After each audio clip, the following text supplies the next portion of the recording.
Welcome to Kids Story World. आज की हमारी कहानी का नाम है चतुर मेंढक और चालाक सांप। किसी समय की बात है।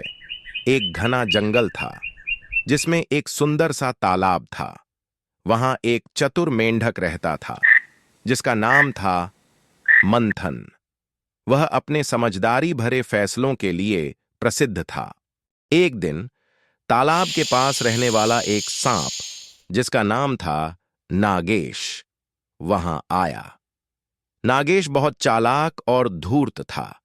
उसने देखा कि तालाब में बहुत सारे छोटे छोटे जीव रहते हैं जिन्हें वह आसानी से खा सकता है। नागेश ने मंथन को देखते ही सोचा, अगर मैं इस मेंढक को बेवकूफ बना दूं तो यह खुद मुझे खाने के लिए और मेंढक बुला सकता है। उसने मीठी मीठी बातें करके मंथन से दोस्ती करने की कोशिश की। मंथन बहुत समझदार था। उसे सांप की चालाकी का आभास हो गया। उसने सोचा, अगर यह सांप दोस्ती करना चाहता है तो जरूर कोई न कोई चाल चल रहा है। मंथन ने अपनी सुरक्षा के लिए एक योजना बनाई। उसने सांप से कहा, अगर तुम सच में मेरे दोस्त बनना चाहते हो तो मैं तुम्हें तालाब के सबसे स्वादिष्ट कीड़े पकड़कर दूंगा। सांप को यह सुनकर बहुत खुशी हुई। उसने सोचा, अगर मेंढक खुद ही खाने का इंतजाम कर रहा है तो मुझे मेहनत करने की क्या जरूरत है। वह तुरंत तैयार हो गया। मंथन ने सांप को तालाब के ऐसे हिस्से में भेजा जहां जमीन दलदली थी।